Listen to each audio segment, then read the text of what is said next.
about security. The first thing we need to do is to define what we mean by security. This is because when two people are talking about security, they could be meaning two different things. For example, a bank might be concerned with the physical security of the physical assets like cash, gold, and other things that are stored in its vault. They want to protect these against those who might want to steal it. Information security is another area of security, but of something very different. It's security of information. Information these days is very important. Your passwords, for example, are information that you would rather not have someone else know about because they are quite powerful and grant you access to all kinds of things. When we're talking about Wi-Fi penetration testing, the kind of security that we're interested in is information security. Now, we can further subdivide information security into things like system security, network security, and physical security.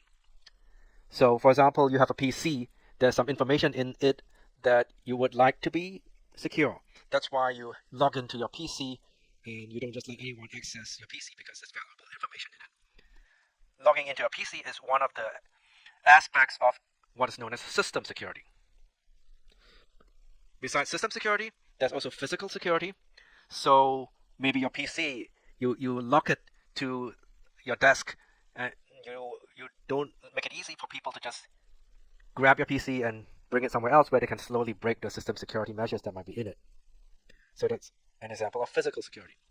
Network security is the area where we are most concerned with when we're talking about Wi-Fi penetration testing, because network security is about security of information as it's being transmitted over a network. So how secure is the network communications?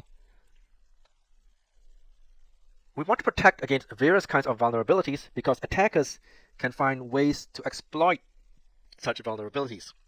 So for example, when we have wireless networks, you can imagine some other receiver that's not really your intended receiver listening to the signals that you're transmitting. If these signals are not encrypted, they can see what you're sending. That's why, for example, you need to encrypt if you don't want them to know what it is you're sending. Now, it's a hard problem for various reasons. One being that there's so many different ways that attackers can try to attack the system, and there's many different possible vulnerabilities. Another reason why it's hard is that it's kind of a negative problem. You're trying to avoid the system being vulnerable in all these different ways, but they just have to find one way in which it's vulnerable and then they can attack it. Furthermore, the attackers are not going to tell you when they find a vulnerability.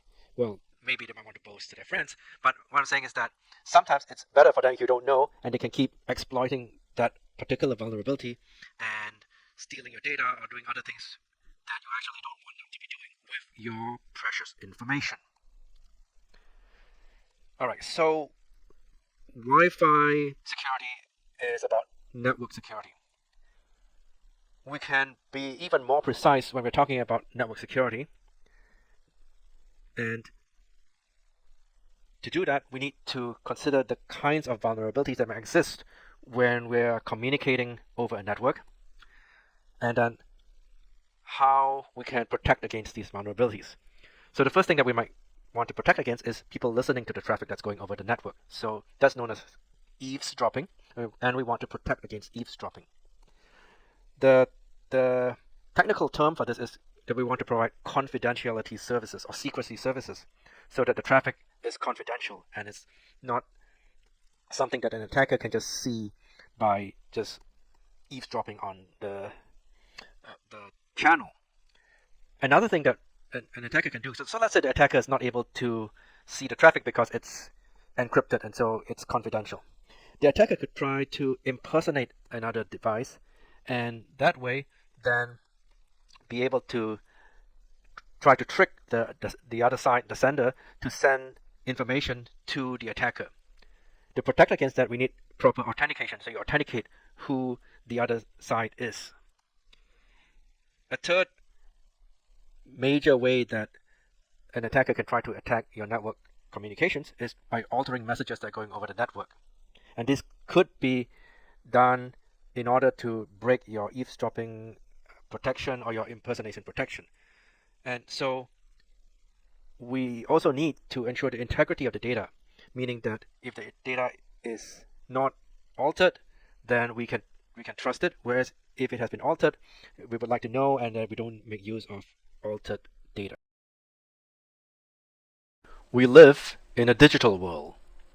As such, network security then becomes about protection of digital signals, namely ones and zeros, as these digital signals are going between a transmitter and a receiver over a network. There are a number of underlying fundamental building blocks that are used in most of the cryptographic algorithms out there, and they process digital signals, ones and zeros, and combining these primitives allows us to build various cryptographic algorithms. Some of these primitives are pseudo-random generators. Now, actually, it would be good to have truly random numbers for some of these algorithms, but in practice, pseudo-random numbers are good enough. What do we mean by that? A pseudo-random generator generates streams of ones and zeros that are not actually random, but for most intents and purposes, they appear random. If you do various statistical tests on them, they look random. It's hard to tell that they are not random and follow some kind of deterministic algorithm. Besides pseudo-random generators, other primitives you would find in cryptography are ciphers. Block ciphers are where blocks of bits are encrypted, and then the results are concatenated together, but each block is processed separately. Stream ciphers, on the other hand, are where you have streams of ones and zeros going into the cipher and then a stream of encrypted ones and zeros coming out. The important thing about ciphers is that it needs to be hard to do the reverse, so that if you have ciphering happening at the transmitter and then someone other than the intended receiver receives this encrypted data, it would be hard for them to decrypt the message. Only the receiver is able to decrypt it properly. And one way this might be done might be if the transmitter and receiver share a key that only the receiver then can use to unlock the message.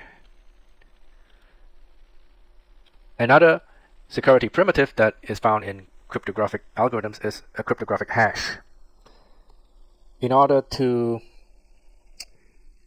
protect the integrity of a message, the transmitter should compute a cryptographic hash of the message and attach that to what is sent, maybe attach that to the encrypted data. On the other side, the receiver can then check to see if the received message, when it's hashed, it matches the message digest that was sent along with the message. This works because cryptographic hashes are designed to be hard for an attacker to find another message that produces the same hash.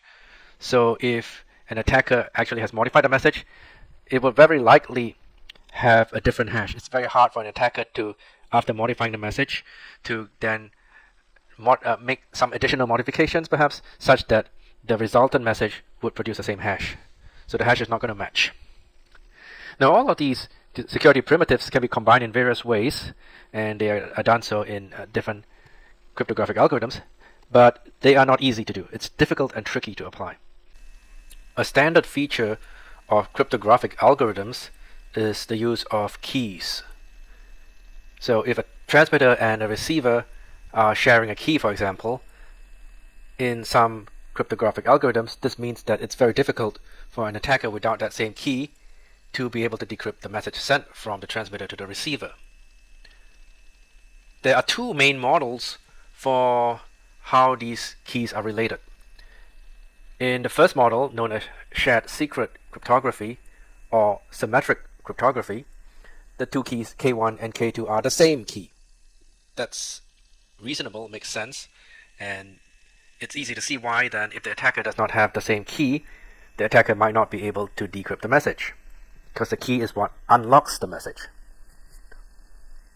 There is However, not just this model, but another model where the two keys are still related, but they're not the same. They are in fact different keys, albeit related keys.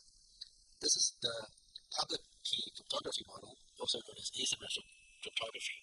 The reason it's called asymmetric is that the two keys are not the same, so it's not symmetric, whereas in the case of symmetric cryptography, the two keys are the same. So let's take a look at shared secret cryptography first, and then we'll try to explain why people use different keys in public key cryptography. So in shared secret cryptography, we have actually not just in shared secret cryptography, in both shared secret and public key, we can look at this diagram. We have Alice wanting to transmit to Bob the message, unencrypted message M, passes through a transformation T, together with the input of a key K1. This produces the ciphertext C, which then goes to Bob, and that passes through the function U that is unencrypting and resulting in M being received by Bob, the message M. So the function U needs to take the key K2. It's easy to see why with shared secret cryptography you share this common secret, so the two keys are the same, and then in a sense U is just reversing what T did. On the other side you get back M. What about with public key cryptography? In the case of public key cryptography, K2 is the private key of Bob, and then K1 is its public key. So the public and private key are related. Very interestingly, the public key K1 can be freely distributed and widely known without affecting the security of K2. So you're not able to derive K2 just by knowing K1, and without compromising the security such that just because someone knows K1, they might be able to eavesdrop. It's more about having K2 that allows an attacker to be able to decrypt successfully. So the attacker doesn't have it. At most, the attacker might have K1. So this is very useful in the sense that the key K1 can be published, and Bob doesn't have to spend a lot of time to go arrange shared keys with all the devices that Bob wishes to communicate with, Alice and others. But you still have a key management problem, because how does Alice know, for example, that the key K1 is indeed the public key of Bob, right? So then, but at least it's useful to have different keys, so that now you only need to keep K2 private. A disadvantage, though, of public key cryptography is that it's computationally more expensive. So one popular way that it's used is that it's used to derive a shared key between the transmitter and receiver, following which the actual data communications would be encrypted with that derived shared secret. What about in Wi-Fi? Which of these two models do we see? In WEP, we see a shared secret. In WPA, also. WPA2 PSK, which is WPA2 pre-shared key, also uses a shared secret. However, WPA2 enterprise mode may or may not use public key cryptography, depending on the specifics of the protocols actually used. So it has that possibility. Why Wi-Fi penetration testing is important is that wireless security is hard. It's hard. An organization that wants to secure its wireless network needs to be aware of many factors and considerations, many challenges, and compared with a wired network, wireless adds additional challenges. What I mean to say is that both wired and wireless networks have certain security-related challenges in common, and if you're trying to secure a wireless network, you have additional challenges to deal with. Here's a high-level list of the challenges that an organization would have to deal with in order to try to secure its wireless network. Firstly, there are the general considerations, which are things that apply to both wired and wireless networks. The next slide is going to go through some of these general considerations. So we move on to the next item in this list. When you have a wireless network, you also have the specific challenges arising from wireless, such as the broadcast nature of the wireless medium. Unlike a wired network, where the signal is somewhat constrained within a wire, the wireless medium is inherently broadcast. Yes, you can have directional antennas instead of omnidirectional antennas, and that can channel your energy in a certain direction, but it's not really the same as sending it in a wire. And if you really want to do really pinpoint accuracy with directional antennas, that runs into other challenges with your antennas as well. Furthermore, if devices are going to be moving around, you can't really be doing that very well because you have to keep tracking and shifting your beams, and it's not really the way to go. So it's something that we have to deal with from the security point of view. Additionally, there are specific challenges arising from mobility. As you move around and you're changing your point of attachment to the network, that makes it more difficult to secure your communications compared with wired communications where you're physically connected to a network and you're not really moving from that point of attachment. Then wireless devices also need to be concerned about battery consumption of energy, and that also makes it difficult. So anyway, let's take a look at the general considerations first. In any network that's trying to secure the communications, there are cryptographic algorithms being used. These use sometimes pretty sophisticated math to secure the communications. However, it's not easy to get these right, so there can be flaws in the building blocks, whether it's the pseudo-random number generators, ciphers, whatever building blocks they're using. Sometimes there are flaws that can be discovered in them and that can compromise the security of your system. Even if building blocks are themselves okay, sometimes then the combination of these building blocks, if you don't combine them appropriately, that can also lead to compromises in your security. Now, even if you get all that right and you have a theoretically sound system, you might still be having poor usage of certain aspects of your system. So for example, you might have everything great, but the keys that you're using are just too short.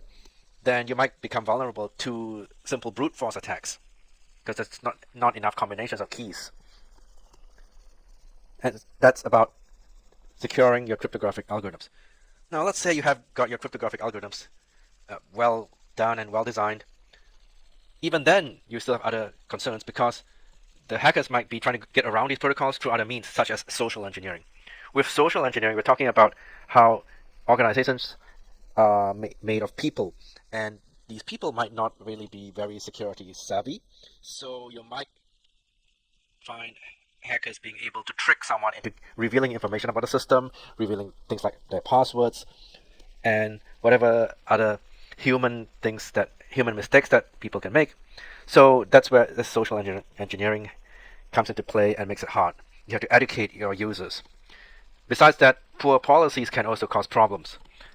An example is that there are certain best practices like periodically changing passwords, but if these policies are not in place and people don't actually do that, you might end up with a situation where the system is not as secure as you think because attackers can spend a lot of time. They have a lot of time, passwords are not changing, they can gather data at their leisure and eventually might be able to compromise the security of the system. One final challenge here is regulatory constraints. Export controls, for example, in the US, can mean that security algorithms are put in place that are weaker than they might otherwise be, so that the Department of Commerce will not disallow a certain system from being exported out of the US. In fact, that's one of the reasons why WEP for Wi-Fi at first was so weak, because at that time there were concerns that making it too strong might cause problems getting Wi-Fi technology out of the US. Then we get to the wireless specific challenges, and I already mentioned about the broadcast nature of the wireless medium being one of the problems. Because of this, WEP was introduced in Wi-Fi. There was the fact that wired communications was going in wires and the signals were constrained within cables, whereas in Wi-Fi it was inherently being broadcast. So wired equivalent privacy was meant to be something not super secure, but to make the privacy in Wi-Fi somewhat equivalent to signals in wires in a wired network. And then for mobility, you have additional challenges. Devices are changing their network attachment points as they're moving around, and it's not easy for the system to know that the device is actually who it claims to be as it moves from one point to another point. This means that authentication is harder and needs to be done more frequently. And last but not least, wireless devices also have constraints. They impose constraints on what we can do from a security point of view. Because of hardware limitations, for example, the algorithms that can actually be used might be limited. You might not be able to use the most strong algorithms. And similarly, battery or power concerns also can limit what can be done. And this is not just theoretical. WPA uses certain cleverly designed protocols that can work even on hardware that is somewhat limited.